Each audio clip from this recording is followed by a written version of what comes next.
आप सभी को नमस्कार।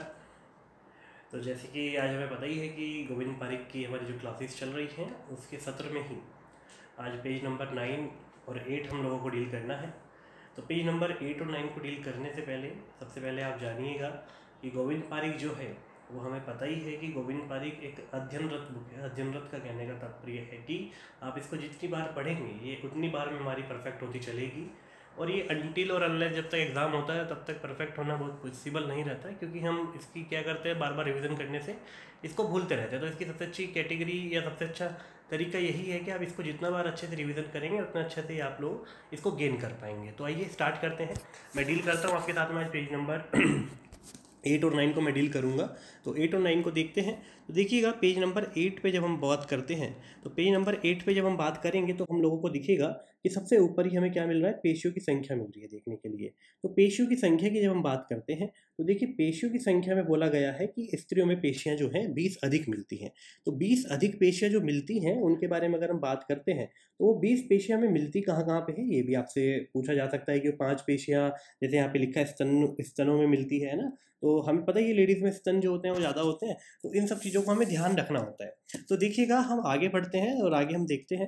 तो देखिएगा इसे 5-5 स्तनों में मिलेगी, तो 5-5 10 हो गई। उसके बाद आगे जो इन्होंने लिखा है 4 अपत्य पथ में यानी कि योनि में, ठीक है। अपत्य पथ में भी जो 2 बाह्य और 2 अंतः करके ऐसे अभ्यंतर करके मिलती है।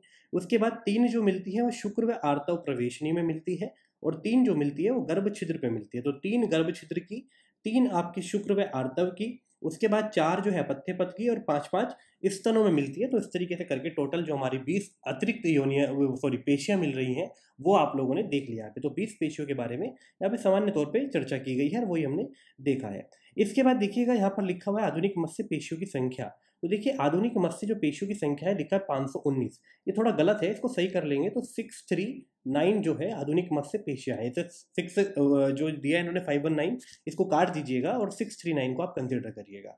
639 आपका बिल्कुल ठीक है।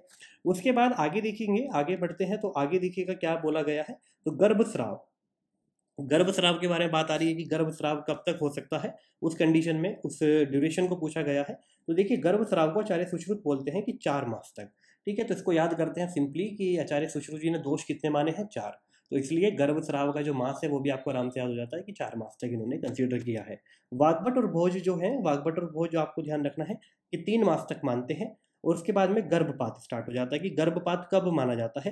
तो देखिए गर्भपात के लिए लिखा है 5वें व 6ठे मास में, यानी कि 5 से लेके 6 मास के बीच में कभी भी गर्भपात हो सकता है, या उस कंडीशन में कोई भी कंडीशन होती है तो उसे गर्भपात की कंडीशन कंसीडर करते हैं अगर एक प्रसूता के साथ में ऐसी कोई दिक्कत होती है।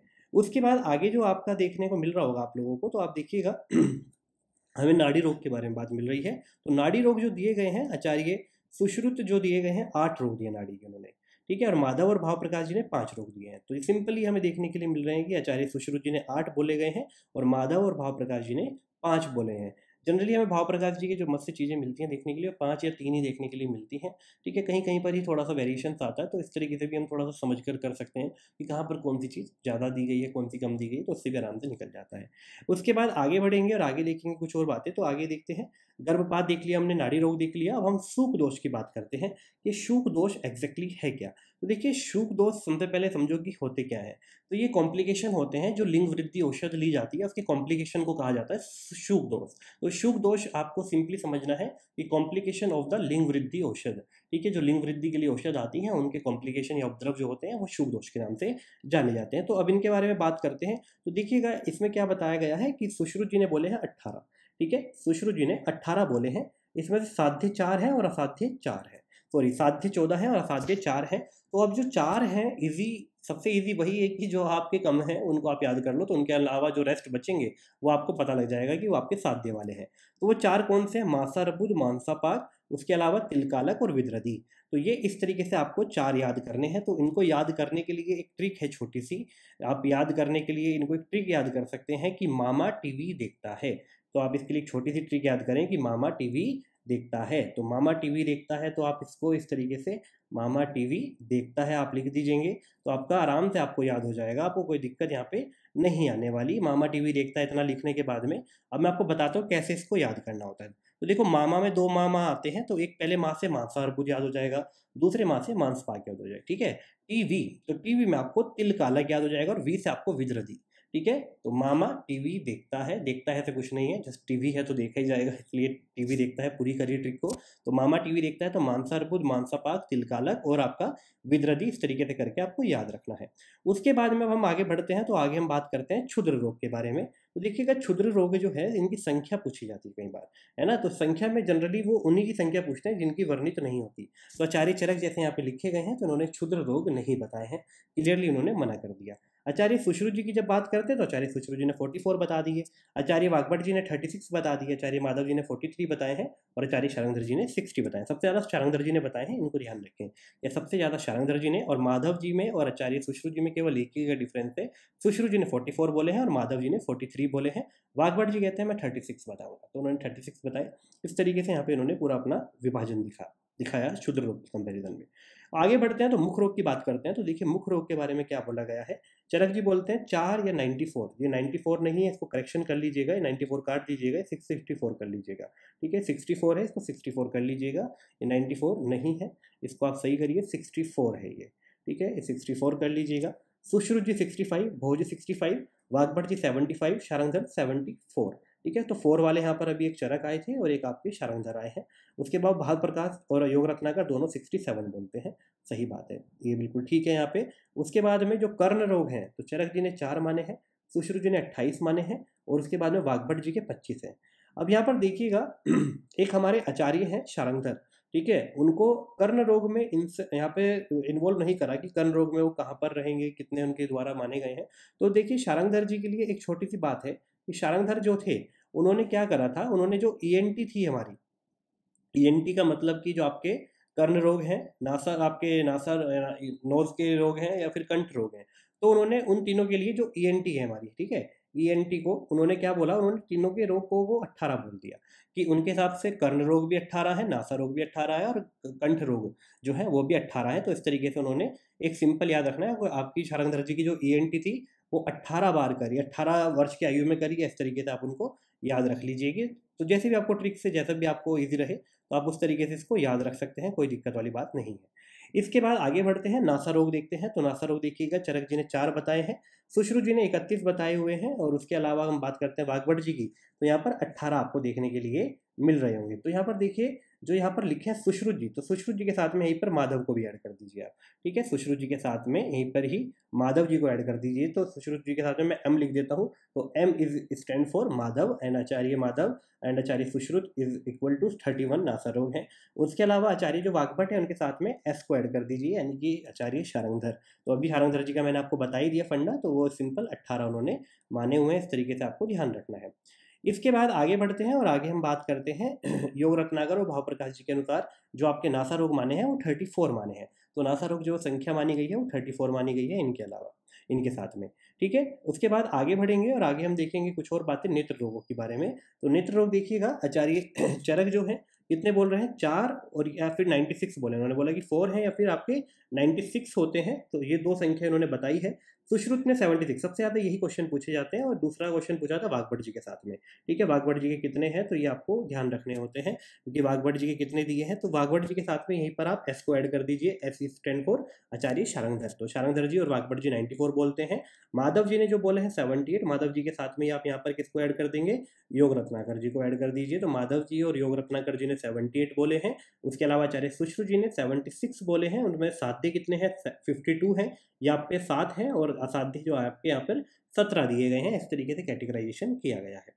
उसके बाद आगे बढ़ते हैं, तो आगे देखिए नेत्र मंडल के बारे में बात आ रही है। तो नेत्र मंडल के बारे में क्या क्या बोला गया है, तो नेत्र मंडल जो सुश्रुत जी हैं वो 5 मानते हैं ना, नेत्र मंडल उन्होंने 5 माने हैं, वाग्भट जी ने 4 माने हैं। सिंपल हमें याद रखना है कि 4 और 5 बताए गए हैं, आचार्य वाग्भट और आचार्य सुश्रुत ने दोनों ने बताए हैं। आचार्य वाग्भट 4 बोलते हैं और आचार्य सुश्रुत 5 बोलते हैं।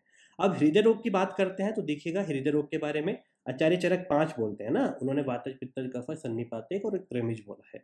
बट आचार्य सुश्रुत क्या बोलते हैं, जो आचार्य चरक के 5 हैं उनमें से केवल एक सन्निपातिक को नहीं मानते, बाकी 4 वही एज इट इज मानते हैं। तो ये बात आपसे कई बार पूछी जा सकती है क्वेश्चन में कि सन्निपातिक हृदय रोग किस आचार्य के मत से भेद नहीं माना गया है, किस आचार्य ने भेद नहीं माना, या किसने माना है, इस तरीके से भी पूछ सकता है। तो आपको ये ध्यान रखना है।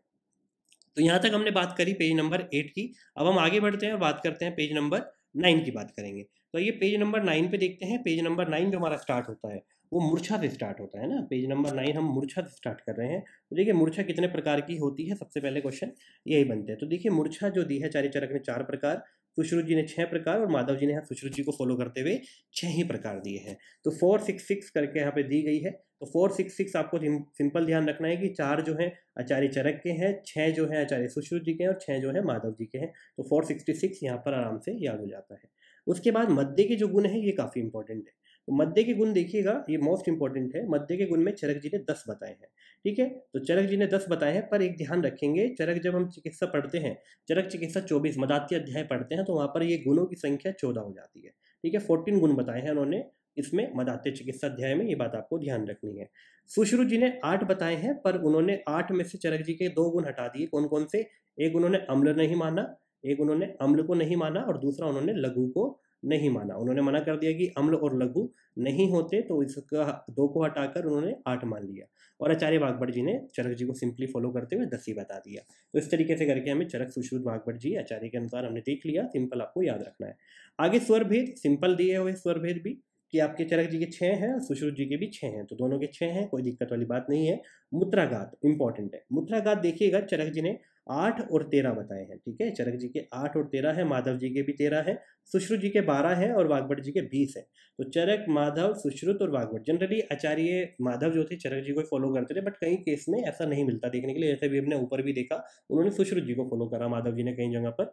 तो ऐसा ही होता है जनरली, हम कंफ्यूज यहीं पे हो जाते हैं। तो ये चीज़ों को थोड़ा सा हमें ध्यान से रखना है, और ध्यान रखते हुए हम इसको करेंगे तो कभी आपको दिक्कत नहीं आएगी।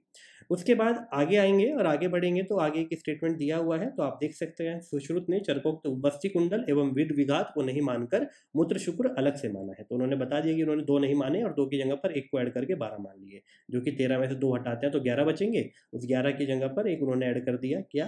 उन्होंने मूत्र शुक्र ऐड कर दिया और उसको ऐड करके 12 बोल दिए।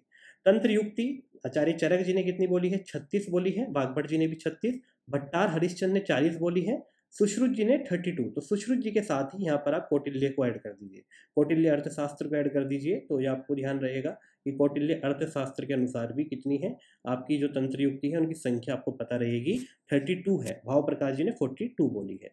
तो इस तरीके से आपको ये संख्या याद रखनी है। उसके बाद में आगे बढ़ते हैं, तो मूत्र के भेद आ रहे हैं कि मूत्र के कितने भेद होते हैं। तो देखिए सिंपली चरक जी ने 8 भेद माने हैं, सुश्रुत जी ने 9 भेद माने, इन्होंने नर मूत्र को भी ऐड किया था। आचार्य मांस वर्ग की बात करते हैं, तो आचार्य मांस वर्ग में 8 होते हैं आचार्य चरक जी के अनुसार, सुश्रुत जी ने 6 बताए हैं। अब इन्होंने 6 में भी इनको थोड़ा सा ना आगे फर्दर डिवाइड करा था। तो 6 तो इन्होंने मुख्य तौर पे बता दिए थे, पर इन्होंने जांगल और अनूप करके भी अलग से माने हैं। तो जांगल के 8 माने हैं इन्होंने, और आपके अनूप के जो इन्होंने माने हैं, जांगल के तो 8 माने हैं इन्होंने, ठीक है। अनूप के जो इन्होंने माने हैं, अनूप के इन्होंने 5 माने हैं। तो आपको अलग से याद रखने हैं, अन्य टाइप्स में आते हैं इनके, कि जंगल के इन्होंने 8 और अनूप के इन्होंने 5 माने हुए हैं।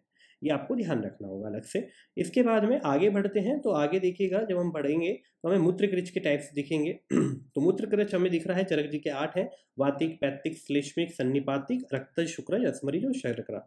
मूत्रोपघात भी 8 है सुश्रुत जी के अकॉर्डिंग, सुश्रुत जी ने दिया है मूत्रोपघात में वातिक, पैतिक, श्लेष्मिक, सन्निपातिक, अभिघातज, शक्रद, अश्मरी और शर्करा। तो यहाँ पर कंफ्यूजन हो जाता है, एक ने मूत्र कृच बोल दिया और एक ने मूत्रोपघात बोल दिया, तो दोनों को ध्यान रखना है। फिर बहिर्मुख स्रोतस की बात करते हैं, तो शारंगधर जी ने सुश्रुत जी ने 9 बोले हैं, शारंगधर जी ने 10 बोले हैं। स्त्रियों में 13 जोड़े हैं उन्होंने, ठीक है, स्त्रियों में उन्होंने 13 बोल दिए। और योगवाही स्रोतस जो होते हैं, तो हमें पता ही योगवाही यानी कि आचार्य सुश्रुत ने बताए हैं योगवाही, योगवाही का मतलब होता है पेयर, ठीक है। तो 11 जोड़े होते हैं, तो 11 जोड़ों यानी कि 22 होते हैं टोटल वो, ठीक है। तो आपको हमेशा योगवाही में 11 ही टिक करना होता है, ये हमें ध्यान रखना होता है।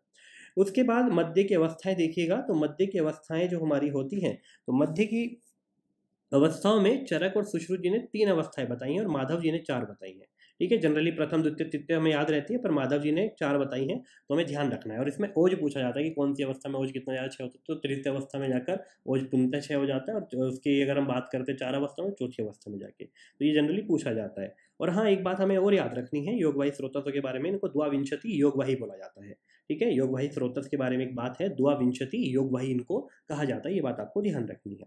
उसके बाद देखिएगा कृमि के बारे में बात करते हैं। तो कृमि के बारे में हम लोगों ने पहले भी बात करी, कृमि आश्य की सचानी ने बताया है। तो कृमि आश्य हम लोगों ने ऑलरेडी पढ़ा हुआ है कि आचार्य काश्यप जी ने कृमि आश्य के बारे में वर्णन किया हुआ है। अब कृमि के बारे में वर्णन आता है, तो कृमि के बारे में हम देखते हैं कि कृमि क्या होते हैं, कैसे होते हैं। तो सभी को पता है कि वर्म इन्फेस्टेशन जो होता है उसको आचार्य जी हमारे कृमि बोलते हैं ना, तो उसी को वर्म इन्फेस्टेशन को हमारे आयुर्वेद में कृमि कहा जाता है।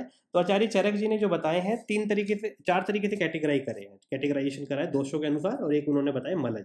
ठीक है, तो देखिएगा मलज एक तो उन्होंने बता दिया आपका मलज बता दिया, एक पुरुषज बता दिया, ठीक है, एक रक्तज और एक कफज। तो ये रक्तज और कफज जो हमारे हैं, कफज मुख्यतः दोष के अनुसार है, रक्तज पुरुषज और मलज इन्होंने अलग से कैटेगराइजेशन करे हैं।